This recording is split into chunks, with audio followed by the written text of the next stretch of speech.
Yes 10th class my dear students, मैंने आपको एक सैम्पल पेपर का पार्ट नंबर ए, जिसमें सेक्शन ए के 16 सम्स थे, मैंने आपको भेजे थे क्वेश्चन, लेकिन किसी ने भी अभी उसका रिस्पॉन्स मुझे नहीं भेजा। तो प्यारे बच्चों, एक दिन का टाइम आपके पास और है, आप वो 16 कर लीजिए। जो नहीं आएगा वो मैं आपको समझा दूँगी, आप अपनी क्वेरी सेंड करें। अब कुछ नया ऐड हुआ है हमारे पेपर में, तो 16 के बाद हमारा सेक्शन 2 स्टार्ट होता है, पार्ट ए का ही सेक्शन सेकंड, जिसमें आपका क्वेश्चन नंबर 17 है। Case study based questions are compulsory, attempt any 4 sub parts of each questions, each sub part carries 5 marks. इसमें 4 और 5 दिए हुए होंगे, तो हमने उनको सॉल्व करना है। कैसे? जैसे ये एक डायग्राम दे दिया, ये पूरा डायग्राम है और उसका टॉप व्यू, ये वाला हमने 8th क्लास में किया था। टॉप व्यू क्या है, फ्रंट व्यू क्या है, उसने टॉप व्यू दे दिया, फ्रंट व्यू दे दिया। प्यारे बच्चों, जो ये क्वेश्चन है, जो टॉप व्यू और फ्रंट व्यू है, ये ग्राफ पेपर पर है जो कि क्लियर विजिबल नहीं है। आपको जो क्वेश्चन आएगा पेपर में वो ग्राफ पर होगा और वो विजिबल होगा। तो विजिबल होते ही हम उस पे क्या करेंगे, हम इनके कोऑर्डिनेट्स लिख लेंगे। जैसे ये ग्राफ है, तो ए पर, ए जो है वो वाई एक्सिस से कितने डिस्टेंस पर है और एक्स एक्सिस से कितने डिस्टेंस पर है, हम इन सारों के कोऑर्डिनेट्स लिख देंगे, जितने भी ये पॉइंट्स दिए हुए हैं। तो चैप्टर नंबर 7 को उन्होंने इसमें कंसीडर किया, कोऑर्डिनेट ज्योमेट्री को, केस स्टडी में। जैसे इसने लिखा है, find the mid point of the line segment joining the points this and this. Direct mid point sum नहीं दिया, डायरेक्ट नहीं पूछा कि इसका मिड पॉइंट, बस इस केस स्टडी में यहाँ पर आई जे पॉइंट है और यहाँ पर आई पॉइंट है, तो जे ये है, आई ये है, इनका मिड पॉइंट क्या है। तो आपको मिड पॉइंट फार्मूला आता है x1 + x2 अपॉन में 2, फिर कॉमा y1 + y2 अपॉन में 2। तो इस तरीके से आपका ये पार्ट नंबर 1 हो जाएगा। उसके बाद है पार्ट नंबर 2,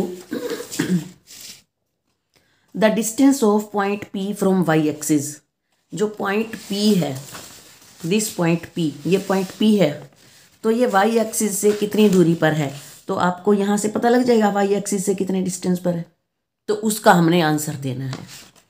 उसके बाद है the distance between the point A and S। A और S ये एक स्ट्रेट लाइन पर जा रहे हैं, पॉइंट A और S, ये रहा A S। तो यहाँ पर भी ये x की वैल्यू है, ये भी x की, यहाँ से देख लेंगे x कितना है, यहाँ पे कितना है, तो इसको सब्ट्रैक्ट कर देंगे। अब सीसा देख लो, S पे कितना है और A पर कितना है। उसके बाद है find the coordinate of the point which divides the line segment joining the point A and B in the ratio 1:3। तो बच्चों, आपको रेशो सेक्शन फार्मूला आता है 1:3 में कैसे किसी को करना है। तो यहाँ पर अगर हमारा विजिबल होता तो ए, आप अपना पेपर भी निकलवा सकते हो, CBSE का ही है ये पेपर, निकलवाया है मैंने क्रिएशन लाल सर से, आप देख लेना।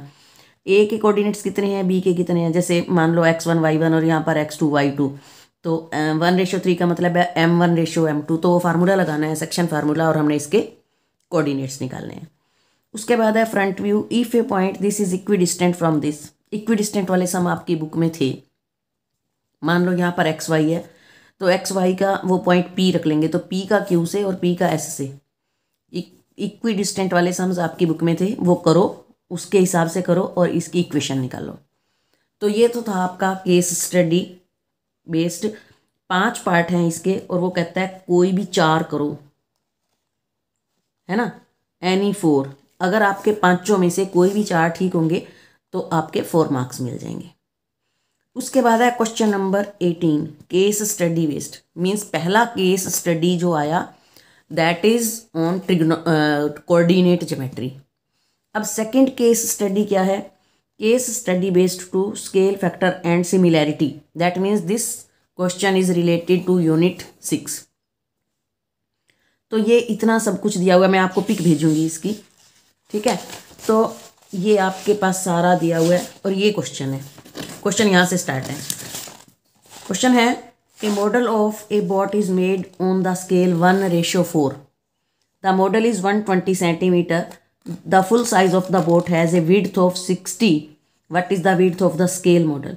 अब टोटल 60 सेंटीमीटर जो है विड्थ है, लेकिन अगर हम उस पर ग्राफ पर बनाएंगे या किसी भी चीज़ पर बनाएंगे तो हम टोटल पूरा तो दिखा नहीं सकते। तो हम एक फिगर जब बनाएंगे तो उसकी छोटी बनाएंगे फिगर, तो उसकी जो विड्थ होगी वो कितनी होगी, 1:4 है, तो 4 से डिवाइड करते हैं 15 सेंटीमीटर, इसका आंसर आ जाएगा।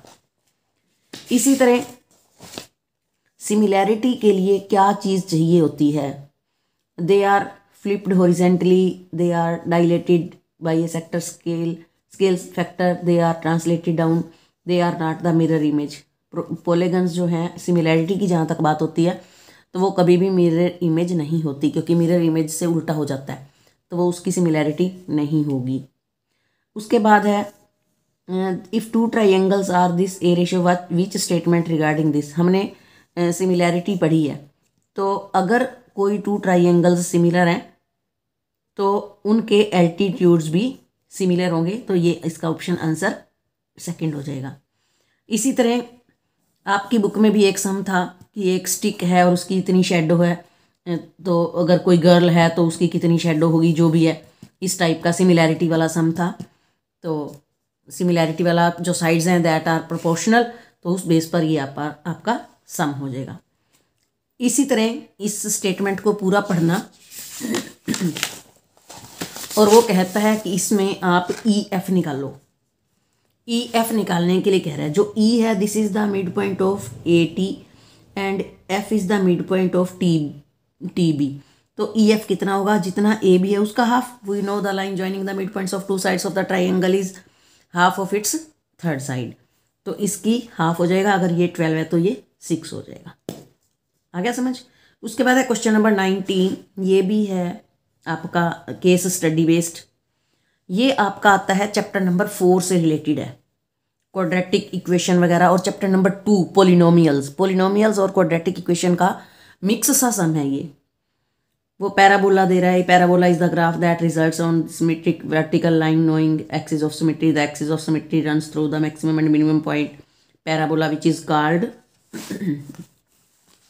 ये देखो, इसको हम पैराबोला कहते हैं, आपकी बुक में भी है।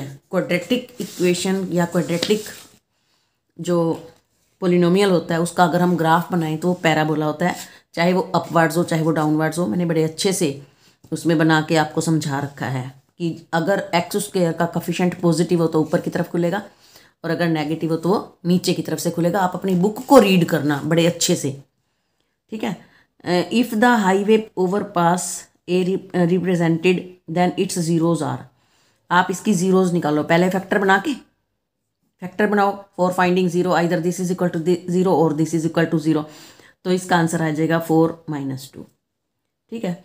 अगर हम वो कहते हैं the highway overpasses is represented graphically, the zeros of polynomial can be expressed graphically, the number of zeros of polynomial is equal to the number of points where the graph intersects x axis पर अगर parabola जितने points पर cut करेगा उतनी ही उसकी zeros होती हैं। हम तो इसका आंसर है इंटरसेक्ट्स एक्स एक्सिस।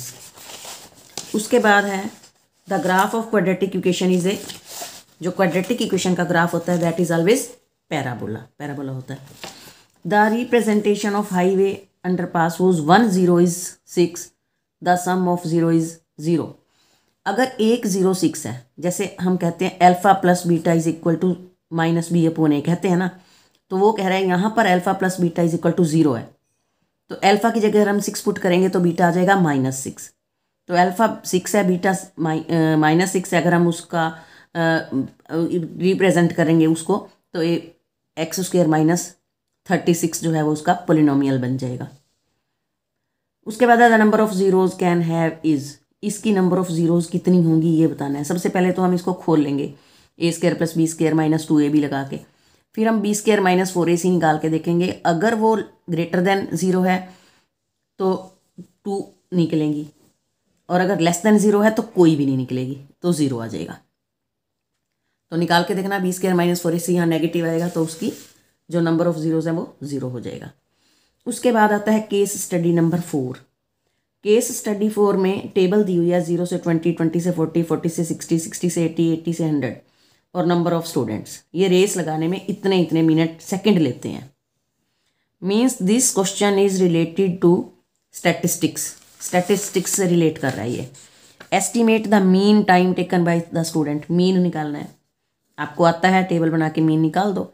फिर मॉडल क्लास की अपर लिमिट बतानी है। जैसे मॉडल क्लास क्या होती है, हाईएस्ट फ्रीक्वेंसी वाली ये, तो इसकी जो वो है इंटरवल है वो 40 to 60 है, तो हाईएस्ट अपर लिमिट पूछ रहा है तो 60 इसका आंसर आ जाएगा। The construction of cumulative frequency table is useful in determine. Cumulative frequency हम किस में बनाते हैं, मीडियन में। किसको कैलकुलेट करते हो तो कुमुलेटिव फ्रीक्वेंसी बनानी पड़ती है मीडियन को कैलकुलेट करने में। The sum of the lower limit of the median class and modal class. Modal class तो यहाँ से नजर आ ही रही है।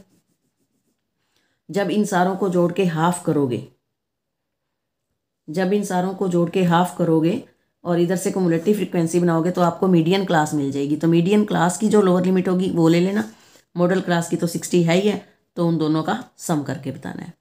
How many students finished the race within 1 minute. 1 minute के अंदर जो रेस पूरी की वो कितने स्टूडेंट्स ने करी है 1 मिनट के अंदर। 1 मिनट का मतलब है 60 सेकेंड। 60 सेकेंड के अंदर जिन्होंने भी कवर करी है उन सारों को ऐड करना है, दिस एंड दिस। ये तो 20 सेकेंड में ही कवर कर गए, ये 40 सेकेंड में कवर कर गए, ये 60 सेकेंड में कवर कर गए, और ये लेट लतीफ़र थे, इनसे रेस पूरी नहीं हुई, इन्होंने ज़्यादा टाइम लिया। तो ये थे केस स्टडी। ज़रूरी नहीं है कि भाई बिल्कुल यही सब ही आने हैं, लेकिन एक आइडिया मिल गया आपको। तो मैं 4 क्वेश्चन और भेज दूंगी 20 तक के, 16 मैंने पहले भेज रखे हैं, तो आप इनको पूरा करें, कोशिश करें। फिर भी जो नहीं आएगा मैं उनको अगली वीडियो में ले लूँगी। Thank you, have a nice day.